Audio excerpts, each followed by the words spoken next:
கர்த்தருடைய பரிசுத்த நாமத்திற்கு ஸ்தோத்திரம். இன்னைக்கு நம்ம ஏசாயா 2வது அதிகாரம் 19வது வசனத்தை தியானிக்க இருக்கிறோம். ஏசாயா 2:15 ஜெபத்தோடு இந்த செய்திக்குள்ளே கடந்து செல்வோம்.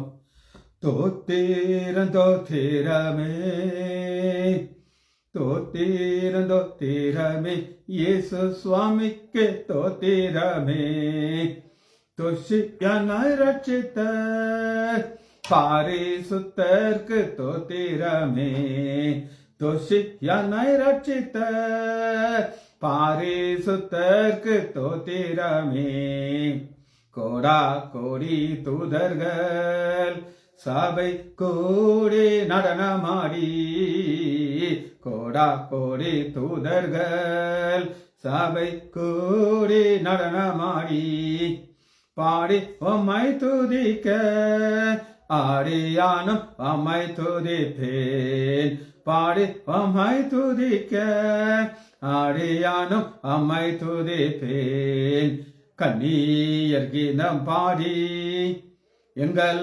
மன்னவன் இயேசுவையே கண்ணீர் கீதம் பாடி எங்கள் மன்னவன் இயேசுவையே உன்னி உம்மை துதிக்க ஆடியானும் உம்மை துதிப்பேன் உன்னி உம்மை துதிக்க ஆடியானும் உம்மை துதிப்பேன் பரிசுத்தவான்கள் சங்கம் எங்கள் பார்த்தீபன் இயேசுவையே பரிசுத்தவான்கள் சங்கம் எங்கள் பார்த்தீபன் இயேசுவையே பாடி உம்மை துதிக்க ஆடியானும் உம்மை துதிப்பேன் பாடி உம்மை துதிக்க ஆடியானும் உம்மை துதிப்பேன் முப்பார்கள் சுற்றி நின்று எங்கள் மன்னவன் இயேசுவையே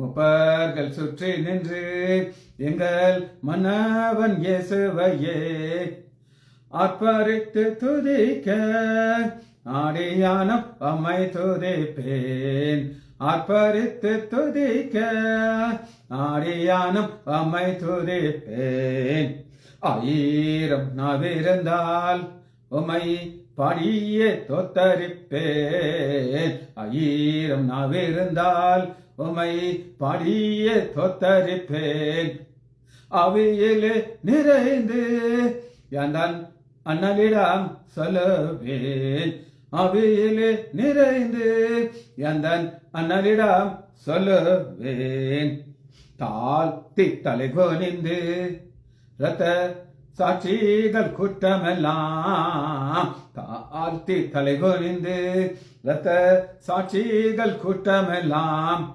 போற்றி உம்மை துதிக்க ஆடியானும் உம்மை துதிப்பேன் போற்றி உம்மை துதிக்க ஆடியானும் உம்மை துதிப்பேன் கெரூபின் செராபின்கள் வடு செட்டினால் மோடி கெரூபின் செராபின்கள் வடு செட்டினால் மோடி நேராய் உம்மை துதிக்க நீசன் நானும் உம்மை துதிப்பேன். இயேசுவின் நாமத்தினாலே ஜெபங்கள் பிதாவே ஆமென். கர்த்தருடைய பரிசுத்த நாமத்திற்கு ஸ்தோத்திரம். செல்வி டீச்சர் பிரைஸ் தி லார்ட். ஜெயந்தி அக்கா எங்க சம்பந்தியம்மா பிரைஸ் தி லார்ட்.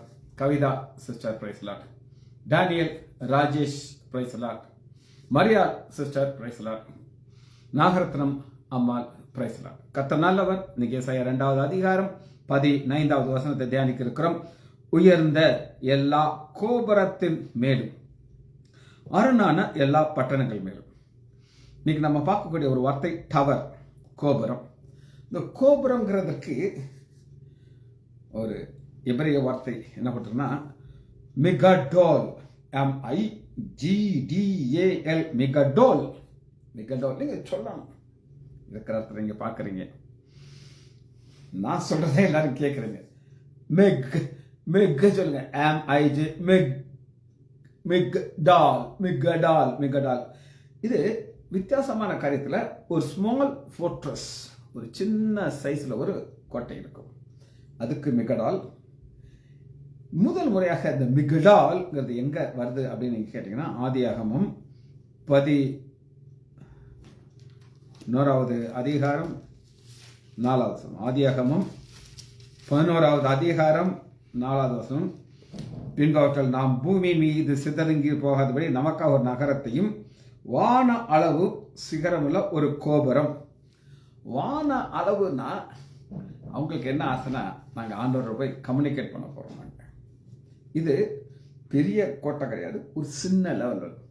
பெரிய கோட்டையை நீங்கள் தானியலில் நம்ம பார்க்கலாம். சரி, ஏசாயால நம்ம பார்க்குறோம்.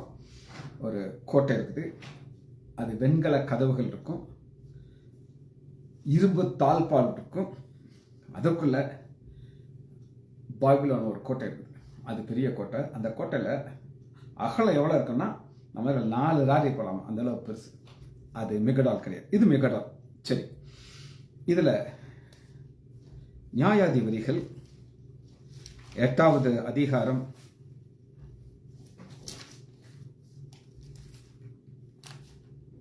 9வது வசனம். நியாயாதிபதிகள் 8:9.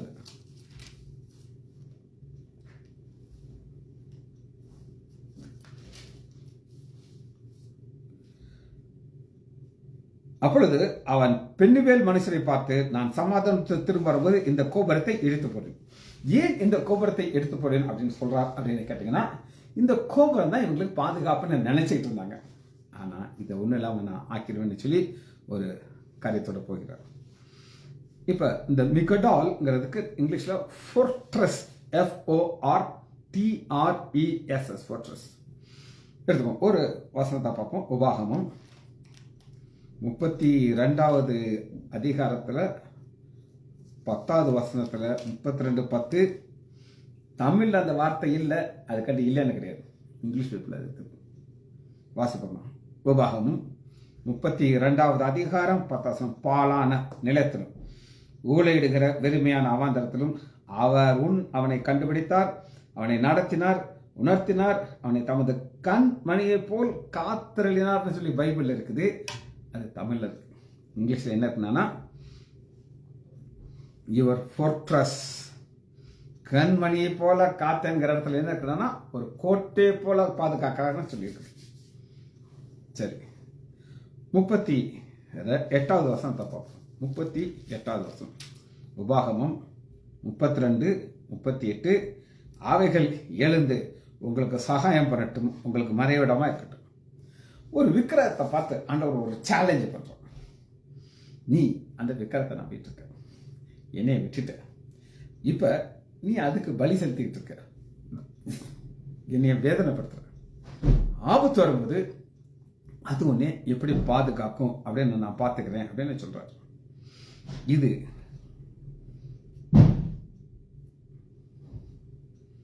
இப்ப ஒரு வசனத்தை நம்ம பார்க்கிறோம். தீருங்கிற ஒரு பட்டணத்தை பார்க்க போறோம். எடுத்துக்கலாமா? இது ஒரு ஸ்டடி மாதிரி இருக்கு. எசேக்கியேல் 26வது அதிகாரம்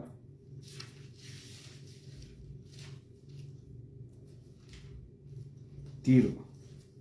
இந்த தீருங்கிறது என்னதான் போது நான் உங்களுக்கு சொல்லியிருக்கேன். தீருங்கிறது ஒரு பட்டணம், அதுக்கு ரொம்ப பவர்ஃபுல்லான இடம்.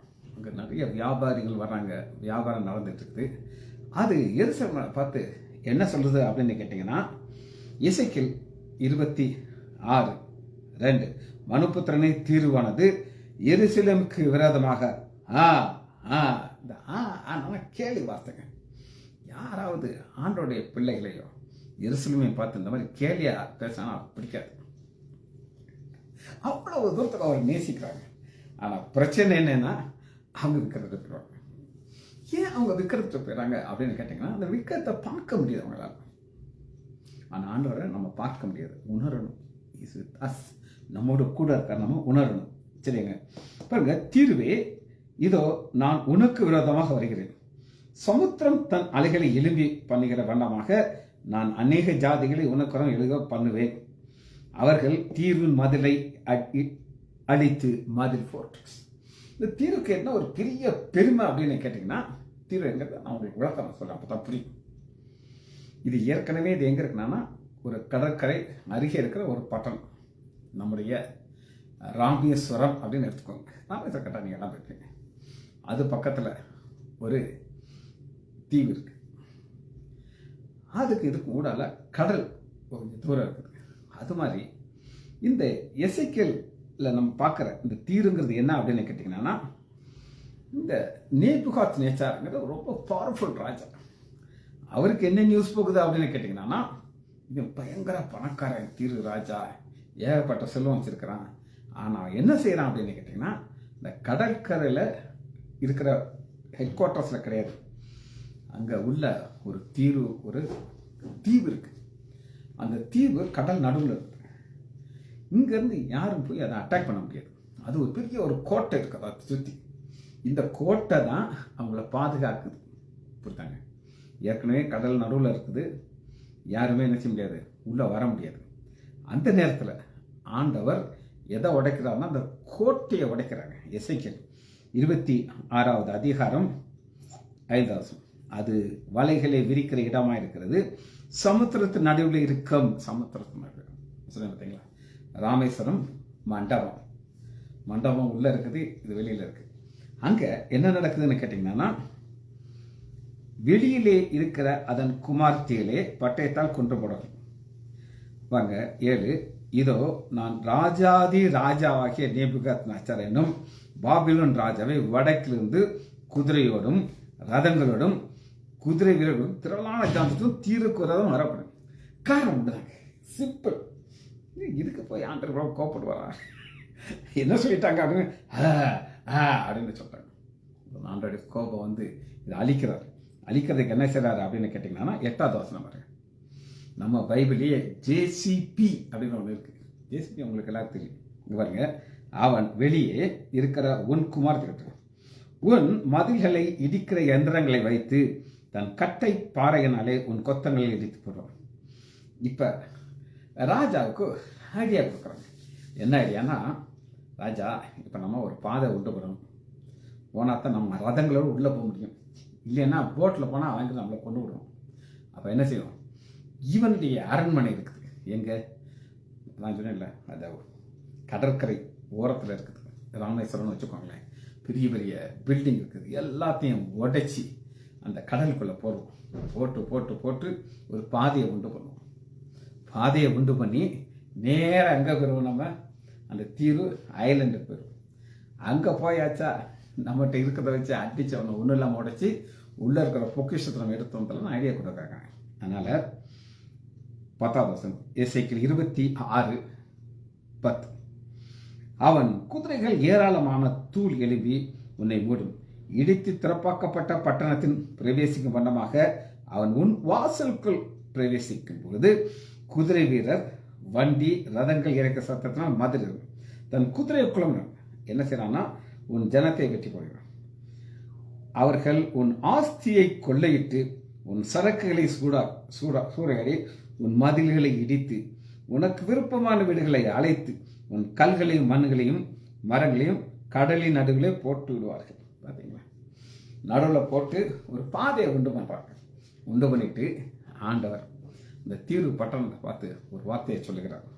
எசேக்கியேல் 27வது அதிகாரம் 2வது வசனம் மனுபுத்திரனாகி நீ இப்பொழுது தீர்வின் பெரிய புலம்பி சமுத்திரத்தின் கரைத்துறையிலே குடியிருந்து அநேக தீவுகள் ஜனங்களோடு வியாபாரம் பண்ணுகிற தீர்வு நோக்கி கர்த்தராகி ஆண்டவர் இருக்கிறது என்றால் தீர்வே நீ பூரண சௌந்தரியவதி என்றார். பூர்ண சௌந்தரியனா அது பெருமைன்னு வார்த்தை. நான் எப்படி அழகா இருக்கேன்னா ஒரு அக்கா கேட்டானா அவளுக்குள்ள ஒரு பெருமை இருக்கு. அவ என்ன எதிர்பார்க்கிறான்னா, நீங்க ஆமா நீ ரொம்ப அழகா இருக்க சொல்லணும்னு எதிர்பார்க்கிறாங்க. சரி, அப்ப கடலின் நடு மையத்திலே உன் தாமரம் இருக்கிறது, உன்னை கட்டினவர்கள் உன்னை பூர்ண வடிவாக கட்டினார்கள். இப்படி செய்திருக்கும் போது ஆண்டவர் என்ன செய்யறாரு அப்படின்னு கேட்டீங்கன்னா, சகலா வந்து பிசினஸ் ஜேன்னு நடக்குது.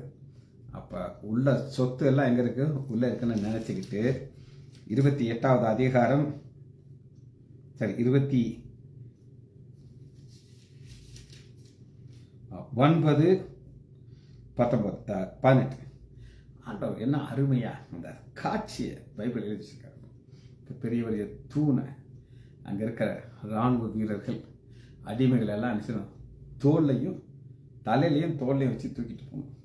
அப்போ இந்த தலையெல்லாம் தோலெல்லாம் உறிஞ்சி போச்சு. அதனால் ஆண்டவர் சொல்கிறாரு, மனுபுத்திரனே, பாபிலோன் ராஜாவாகிய நேபுகாத்நேச்சர் தீருவுக்கு முன்பே தன் சேனையத்திலே கடும் ஊழியம் வாங்கினான். ஒவ்வொருடைய தலையும் மொட்டையாயிற்று, ஒவ்வொருடைய தோள்பட்டையும் முறிந்து போயிற்று. ஆனால் அவன் தீருக்கு விரோதமாக செய்த ஊழியத்திலே அவனுக்காவது சேனைக்காவது கூலி கிடைக்கல. உள்ள வந்து பார்த்தா உடனே ஏமாந்து போயிட்டாங்க. ஆனால் ஆண்டவருடைய நோக்கம் என்னன்னா, உன்னை அழிக்கிறதுக்கு நேபுகாத்நேச்சரை கொண்டு வருவேன். அவன் வந்து நீ நினைக்கிற உன்னை யாரும் தொட முடியாது, கோட்டை இருக்கு சுற்றி, அந்த கோட்டையை அழிக்கிறதுக்கு என்னால் முடியும். அதனால் ஆண்டவர் என்ன செய்தார்னா, ஆகையால் அதுக்கு பதில் நான் உனக்கு வேற ஒன்று சொத்து கொடுப்பேன். அது என்ன கொடுப்பேன்னா, எகிப்தை உனக்கு கொடுக்குறேன், அதுக்கு ஏராளமான நீ எடுத்துக்கோ அப்படிங்கிறார். சரி, இது நம்ம அந்த பெருமையை ஆண்டவர் எப்படி உடச்சி போட்டான்னு பார்த்தோம். 2 சாமுவேல் எடுத்துக்கொள்ளும். கோட்டை, இது ஆண்டவருக்கு பிடித்த கோட்டை. 2 சாமுவேல் 5வது அதிகாரம் 7வது வசனம். ஆண்டவருக்கு ரொம்ப பிடித்த கோட்டை, தீரு கிடையாது. 5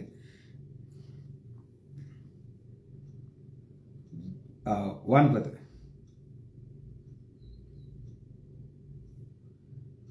தாவீதின் நகரம், அதற்கு அந்த கோட்டை 9. அந்த கோட்டையிலே, எந்த கோட்டைனா யாராலும் உள்ள நுழைய முடியாத கோட்டையிலே தாவீது வாசம் பண்ணி அதற்கு தாவீது நகரம் என்று பெயரிட்டார். சுற்றில் முதல் கட்டியாச்சு பாருங்க. 7வது வசனம், அதுக்கு தாவீதின் கோட்டையை பிடித்தான், சியோன் கோட்டையை பிடித்தான், சியோன் கோட்டையை பிடித்தான். இந்த சியோன்கிற வார்த்தை இந்த தான் ஃபர்ஸ்ட் டைம்.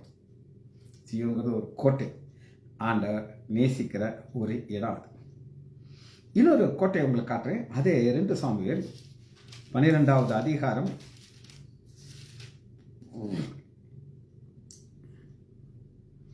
26வது வசனம். தமிழ் டிரான்ஸ்லேஷன் நமக்கு புரியாத ஒரு வார்த்தையை ஆவியானவர் எழுதி வச்சிருக்கிறார். ஆவியானவர் இல்லை, அதாவது டிரான்ஸ்லேட் பண்ணவங்க. என்ன இருக்குன்னு பார்த்தீங்கன்னா 26, ரப்பா பட்டணத்தில் யுத்தம் பண்ணி ராஜஸ்தானியை பிடித்து. ராஜஸ்தானினா என்னது? ஆனால் இங்கிலீஷ் பைபிளில் ரொம்ப அருமையாக இருக்குது, ராயல் ஃபோர்ட்ரஸ். ஃபோர்ட்ரஸ் தான் நான் ராயல் ஃபோர்ட்ரஸ். உங்களுக்கு ஆசை இருந்தால் உங்கள் பைபிள் பக்கத்தில் ராயல் ஃபோர்ட்ரஸ்னு எழுதி வச்சுக்கோங்க. ஏன் அது ராயல் ஃபோர்ட்ரஸ் அப்படின்னு நீங்கள் எழுதியிருக்குன்னு பார்த்தீங்கன்னா பாருங்க, 29 அப்படியே தாவீது ஜனங்கள் எல்லாம் கூட்டி போய் ரப்பாவுக்கு போய் யுத்தம் பண்ணி பிடித்தார். அதில் ஒரு கிரீடம் இருக்குது, ஒரு தாழ்ந்த நிறைய பொண்ணு இருக்குது, அதில் ரத்தனம் இருக்குது, எக்ஸட்ரா இருக்குது. அது தாவீதின் தலையிலே வைக்கப்பட்டது. சரிங்களா? என்ன ஒரு அருமையான ஒரு ஆசீர்வாதத்தை ஆண்டவர் தாவீதுக்கு கொடுக்குறார். சரி, நான் உங்களுக்கு மிக்டோலை பற்றி நான் சொல்லிட்டேன். இப்போ பொடியம் அப்படின்னு ஒன்று பார்க்குறோம். PODIUM. பொடியம்ங்கிறது பிரசங்க மேடை. இப்போ மேடைங்கிறது ஒன்று, இது பிரசங்க மேடை. நெகேமியா 8வது அதிகாரம் 4வது வசனத்தில் நெகேமியா அந்த பிரசங்க மரப்பீடையில் நின்று அவர் என்ன செய்யறார்? பிரசங்கம் பண்றார். சரி, இப்போ நான் சொன்னது உங்களுக்கு எபிரேய வார்த்தை ஹீப்ரு. இப்போ கிரேக்க வார்த்தையில் டவருக்கு என்ன சொல்றது? ரொம்ப கஷ்டமா இருக்கா? ஹீப்ரு பழைய ஏற்பாடு, எபிரேய மொழி புதிய ஏற்பாட்டில் எழுதப்பட்டது. எபிரேய மொழியில் கிரீக்கில் பொர்காஸ், PURGOS, பொர்காஸ். இந்த பொர்காஸ் எங்க இருக்குது அப்படின்னு கேட்டீங்கன்னா மத்தேயு 21வது அதிகாரம் 33வது வசனம். பொர்காஸ் 21:33. ஒரு மனிதன் எஜமான் அவன் திராட்சை தோட்டத்தை உண்டாக்கினான், அதை சுற்றிலும் வேலி எடுத்து ஒரு ஆலையை கட்டி கோபுரத்தை பொர்காஸ். லூக்கா 13:4. 13:4.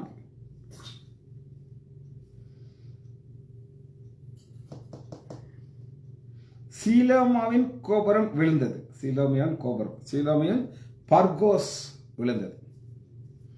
14 28 14:28 உங்களில் ஒருவன் கோபுரத்தை கட்ட மறந்தார், உங்களிலே ஒருவன் போர்காஸ் கட்ட மறந்திருந்தார். சரி, இப்போ நம்ம லாங்குவேஜை பார்த்தாச்சு. இனி நம்ம செய்திக்குள்ளே கடந்து வருகிறோம். ரைட், உங்களுக்கு ஏற்கனவே வாசித்த வசனம் தான், திரும்ப அங்கிருந்தா நம்ம போக இருக்கிறோம். உபாகமம் 32வது அதிகாரம். அதில் இங்கிலீஷ் பேப்பரில் தான் இருக்குது, தமிழில் இல்லைன்னு நான் சொன்னேன். அதனால அதை நான் உங்களுக்கு திரும்ப எடுத்து சொல்கிறேன். தமது கண்ணின் மணியை போல காத்திரலினார், பாதுகாக்கிறார் ஆண்டவர்.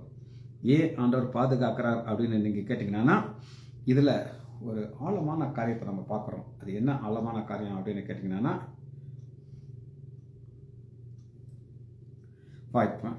இப்ப நம்ம தேவனுடைய இருதயம் எப்படி இருந்ததுன்னு இந்த ஃபோர்ட்ரஸ்ங்கிறது நம்ம பார்க்க போறோம்.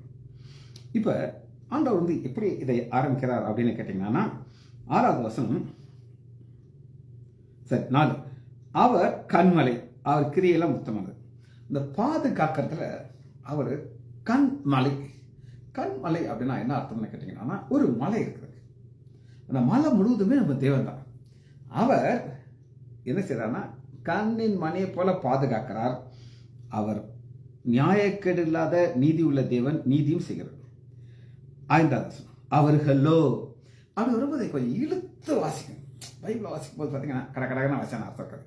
அவர்களோ தங்களை கெடுத்து கொண்டார்கள், அவர்கள் அவருடைய பிள்ளைகள் அல்ல, இதுவே அவர்கள் விவேகம் இல்லாத மதி கெட்ட ஜனங்களே. ஏன் இதை சொல்லுகிறார் அப்படின்னு கேட்டீங்கன்னா, உங்களை நான் கண்ணின் மணியை போல மட்டும் பாதுகாக்கல. அடுத்து பாருங்க, 11வது கழுகு தன் கூட்டை கலைத்து குஞ்சின் மேல் அசைவாடி. இதான் பெரிய செய்தி நான் சொல்லியிருக்கேன், ஷார்ட்டா சொல்லியிருக்கேன். ஒரு பருந்து கழுகு ஒரு கூட்டை கட்டுது. அது என்ன செய்யும் அப்படின்னு கேட்டீங்கன்னா, முள்ளெல்லாம் எடுத்துரும். அது மேலே அங்கே இருக்கிற சருகு, ஏதாவது செத்த இலைகள், கொஞ்சம் பஞ்சு எல்லாத்தையும் வச்சு அடிக்க வச்சு மிளகா போட்டுக்கிட்டு முட்டை போடும். அப்புறம் கழுகு குஞ்சு ஒரு 6-7 குஞ்சு பொறிச்சு வாயை திறக்கும். அம்மா கழுகு போய் சாப்பாடெல்லாம் கொண்டு வந்து எல்லாத்தையும் கொஞ்சம் என்ன ஊட்டும். இது கொஞ்சம் கொஞ்சமாக நல்லா குண்டு குண்டாக வளர்ந்துட்டு இருக்குது. பறக்க தெரியாது. பறக்க தெரியாத ஸ்டேஜில் அம்மா கழுகு என்ன செய்யுது அப்படின்னு கேட்டிங்கன்னா, அந்த கூட்டை கலைக்கு. எதுக்கு கலைக்குதுன்னா, அந்த கம்ஃபர்ட் ஜோன்லேருந்து நீங்கள் வெளியே வரணும். அந்த குஞ்செல்லாம் நினைக்கும், என்ன இந்த அம்மா அப்படி மோசமாக இருக்கு, நம்ம அப்படி நினைப்போம். படிக்க சொன்னால் பிடிக்காது. ஸோ கூட்டெல்லாம் கலைக்குது. அப்போ அந்த முள்ளு குத்துனா அதை நைஸாக அட்ஜஸ்ட் பண்ணி பார்த்துக்கிடுது. இப்போ அங்கேருந்து கீழே தள்ளி விடுது. அசைவாடி தன் செட்டைகளை விரித்து. 32:11 கண்ணின் மணியை போல பாதுகாக்கிற தேவன் பறக்க கற்றுக் கொடுக்கிறாருங்க. ஏன்னா அவர் கண்மலை. இந்த கண்மலையில் இருக்கிறவர் ஒரு கோட்டையாக வைக்கிறதுக்கு என்ன செய்கிறாரு அப்படின்னு கேட்டிங்கன்னா, விரித்து அவைகளை எடுத்து. இப்போ ஒரு 3-4 குஞ்சு இருந்தாலும் அதை தள்ளி விட்டுட்டு அந்த குஞ்சு கீழே போய் மோதுறதுக்கு முன்னாடி கீழே வந்துடுது. அந்த அப்படியே சட்டை விரிக்குது, அப்படியே தூக்கிட்டு போகுது. அப்போ அந்த அம்மாவுக்கு தெரியும் டைமிங். இந்த குஞ்சு அங்கேருந்து கீழே வர்றதுக்கு எவ்வளோ நேரம் ஆகும் அறிந்து செட்டையை விரித்து அப்படியே ஸ்டைலாக தூக்கிட்டு போகுது. கர்த்தர் ஒருவரே, உபாகமம் 32:12 கர்த்தர் ஒருவரே அவர்களை வழி நடத்தினார்.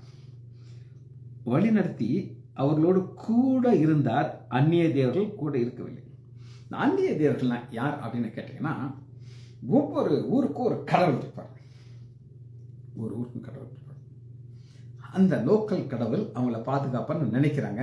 ஆனால் அது நடக்காது. ஏன் நடக்காது அப்படின்னு கேட்டீங்கன்னா, 13 உபாகமம் 32:13 நான் உங்களுக்கு சொன்னேன், கண்ணின் மணி போல கோட்டை போல பாதுகாக்கிறார். பாதுகாத்து பறக்க வைக்கிறார், வழி நடத்துகிறார். அடுத்து என்ன ஆசீர்வாதம் கொடுக்கிறார்? 13 பூமியில் உள்ள உயர்ந்த ஸ்நானங்கள் மேல் அவனை ஏறி வர பண்ணினார். ஏறி வர பண்றதுங்கிறது ஒரு ஒரு ஒரு ஒரு படிப்பு. இன்னைக்கு இவ்வளவு நேரமும் இந்த ஃபோர்ட்ரஸ்ங்கிறதுக்கு பல காரியங்களை உங்களுக்கு நான் விளக்குனேன். இது ஏறி வர பண்ணுகிற அனுபவம். அநேக நேரம் ஒருத்தர் இந்த ஊழியத்தில் இருந்துகிட்டே இருப்பாங்க, திடீர்னு காணா போயிருப்பாங்க. என்னோட ரொம்ப வருத்தமான ஒரு ஊழியக்காரரை நான் சொல்லியிருக்கேன். இஸ்ரேல் காலேப்னு ஒரு ஊழியக்காரர், பயங்கரமான ஊழியக்காரர். அவரை மாதிரி பைபிள் டீச் பண்ணவர் நான் பார்த்தது. உங்களுக்கு நான் அவருக்கு ரத்தத்தை பூசுங்கள்ங்கிறது அவங்களுக்கு அவருடைய செய்தி. அது தேவ நீதி, நாம் அவருடைய தேவதி, அது எல்லாமே அவருடைய கேசட்ஸ்லேருந்து நான் எடுத்தது. இன்னும் நிறையா செய்திகள் நான் கேட்டிருக்கேன். அவருடைய ஒரு பிரச்சனை ஒன்றா வந்துருச்சு அப்படின்னு கேட்டிங்கன்னா, அவர் எப்பவுமே சில டாக்டர்னா ரொம்ப ஸ்ட்ராங்காக அதை மட்டும் பிடிச்சிக்கிட்டு இருப்பார். ஒரு உதாரணத்திற்கு காணிக்கைன்னு பேசினார்னா வச்சுக்கோங்க, நீங்களே கொண்டு போய் ரூபாயை போட்டுட்டு வந்துடுவீங்க. விதை என்ன சொல்லுவார், விதைக்கு பேர் இருக்குது, விதையை நீங்கள் இப்படி விதைக்கணும், நான் இப்படி விதைப்பேன் தெரியுமா, எனக்கு தெரியும் எப்படி ஆண்டோட்டர் தான் வாங்குறது, இப்படியெல்லாம் சொல்லுவார். இன்னொரு அவருடைய டாக்டர் என்னென்னா கன்ஃபஷன், நீங்கள் எதை அறிக்கை செய்கிறீங்களோ அது உங்களுக்கு நடக்கும். அதில் ரொம்ப தீவிரமாக போவார். உங்களுக்காக நான் அறிக்கை பண்ணுகிறேன். ஒரு நாள் அவருடைய மனைவிக்கு ரீனல் ஃபெயிலியர் வந்துச்சு, கிட்னி ஃபெயிலியர் வந்துச்சு, வந்து அந்த அம்மா மறிச்சிடுச்சு. அந்த நேரத்தில் அவரால் தாங்க முடியல. அவருக்கு தெரியும் சகலத்தையும் ஆண்டவர் ஒரு காரியத்தோட நோக்கத்தோடு செய்வார்னு சொல்லி. இது ஒரு சோதனை. ஆனால் இதில் விழுந்தவர் ஆலயத்தை கொடுத்துட்டு அமெரிக்காவில் எங்கேயோ இருக்காருன்னு சொல்லி கேள்விப்பட்டிருக்கோம். பாருங்க, ஆண்டவர் வழி நடத்துகிறார். இப்போ இந்த வசனத்தை பாருங்க, பூமியில் உயர்ந்த ஸ்தலத்துக்கு அவனை ஏறி வர பண்ணி வாயலில் விளையும் பலனை அவனுக்கு புசிக்க கொடுத்தார். கண்மணி, தேன், எல்லாத்தையும் கொடுக்குறாரு. எல்லாத்தையும் கொடுத்துக்கிட்டு இருக்கும்போது இவங்க என்ன செய்தாங்க அப்படின்னு கேட்டிங்கன்னா 15 வருஷம். இதுதான் ஆண்டவர் வெறுக்கிற ஒரு காரியம். இது இப்படி அழகா அந்த வசனம் போது பாருங்க. யெஷூரன்ங்கிறது யார் சொல்லுங்க? இஸ்ரேல் மக்கள். அதுக்கு ஒரு செல்லப்பேர் வச்சிருக்காரு யெஷூரன். கொளுத்து போய் உதைத்தான், கொளுத்து ஸ்தூளித்து நினம் துண்ணின போது அவனை உண்டாக்கின தேவனை விட்டு தன் ரட்சிப்பின் கண்மலையை அசட்டை பண்ணினான். இதுதான் அந்த கோட்டையிலேருந்து பாதுகாப்பாக அவங்களை விட்டுட்டு போயிடுச்சு. அவங்களுக்கு தீர்வை காமிச்சிருங்க. அது எருசலேமை பார்த்து சொன்னா அந்த கோபம் வந்து அழிக்கிறார். இப்போ அந்த இஸ்ரேல் மக்களை சுற்றின ஒரு கோட்டையாக இருக்கிறான்.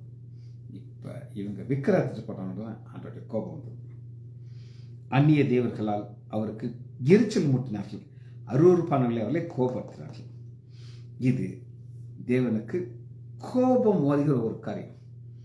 சரி, இப்போ ஒரு சில காரியத்தை நம்ம பார்த்துட்டு இந்த செய்தியை முடிக்க போயிடும். எடுத்துக்கொள்ளலாமா? 2 சாமுவேல் எடுத்துக்கொள்ளுங்கள். தாவீது ஆண்டவரை எப்படி பார்க்குறாங்க பார்த்து நம்ம அதை முடிக்க போகிறோம். 2 சாமுவேல் 12வது அதிகாரம் 22வது அதிகாரம்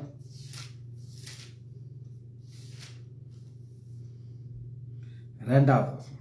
இப்போ உங்களுக்கு கோட்டையை காமிச்சேன்.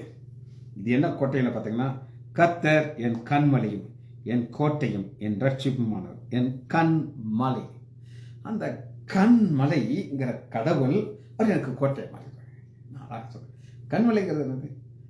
அவர் தான் ரட்சிப்பின் கண்மலை. ஆனால் இப்போ என்ன மாதிரி கோட்டையை மாறிடுவார். அந்த கோட்டை சாதாரண கோட்டை கிடையாதுன்னு சொல்லி 33வது வசனத்தில் பார்ப்போம். தேவன் எனக்கு பலத்த அரண், ஸ்ட்ராங் ஃபோர்ட்ரஸ். அந்த ஃபோர்ட்ரஸை யாரும் இடிக்க முடியாது. பாஞ்சாலம் குறிச்சி அப்படின்னு ஒரு ஊர் இருந்துச்சு, இப்போ இருக்கு, தூத்துக்குடி போகிற வழியில் இருக்கு. வீரபாட்டிய கட்டபொம்மன் ஒரு கோட்டையை கட்டியிருந்தார். அவர் நினைச்சாரு, இந்த கோட்டையை தாண்டி ஒரு வேளை என்னை பிடிக்க முடியாது. ஆனால் வெள்ளைக்காரங்க வந்தாங்க. அங்கே ஒரு டயலாக் விடுறாங்க, இந்த மண் கோட்டையை வைத்துக் கொண்டா நீ மனக்கோட்டை கட்டுகிறாய், என் பீரங்கிக்கு முன்னாடி உன் கோட்டை நிற்காத, டவ் டவ் எல்லாம் வந்துருச்சு. இதுக்காக நான் சொல்கிறேன் அப்படின்னு கேட்டிங்கன்னா, இங்கே தாவீது சொல்கிறது மண் கோட்டை கிடையாது. அது என்ன அப்படின்னு கேட்டிங்கன்னா, தேவன் எனக்கு பலத்த அரணானவர், அவர் என் வழியை செவ்வாய்ப்படுத்துகிறார். வழியை செவ்வாய்ப்படுத்துகிறார்னா என்ன அர்த்தம்னா, நாங்கள் கொடைக்கானல் வந்திருக்கேன், 2 நாள் இங்கே நான் இருக்க போயிருக்கேன், நிறைய டைம் இருக்கிறேன். நான் உட்காந்து வசனத்தை எழுதிக்கிட்டே இருப்பேன். இன்னைக்கு சாயங்காலம் செய்தி இருக்குது, அது ஏற்கனவே ப்ரிப்பேர் பண்ணியாச்சு. ஆண்டவர் கொடுக்குற தேவன், கிவிங் கார்டு எல்லாம் ரெடி. இது எனக்கு ஒரு ரிலாக்ஸேஷன் பிளேஸ். இது எனக்கு ஏன் கொடுத்தாரு? அவருக்கு தாத்திருக்கேன். எனக்கு ஒரு ஊழியை செய்தார், பிதாவானவர் கனப்படுத்துவார். என்னைய இப்படித்தான் கனப்படுத்துகிறார். அவர் எனக்கு ஸ்ட்ராங் டவர். எனக்கு விரோதமாக எத்தனையோ காரியங்கள் வரும். நான் உன்னைக்கு வரேன், ஒன்றில் கூட ஆண்டவனை கைவிடவே இல்லை. ஜெபிச்சு முடிக்கமா. மகா இரக்கமும் கரைவமுள்ள பிதாவே மை துதிக்கிறோம் ஐயா. டவர் அதற்கு நாங்கள் அர்த்தத்தை கற்று நீர் எங்களுக்கு ஸ்ட்ராங் டவராக இருக்கிறதுக்காக நன்றி ராஜா. பிள்ளைகள் ஒவ்வொருவரையும் ஏன் ஆண்டவராக இயேசு கிறிஸ்துவின் நாமத்தினாலே ஆசீர்வதிக்கிறேன். இயேசுவின் நாமத்தினால் ஜெபங்கள் பிதாவே. ஆமேன், ஆமேன், ஆமேன்.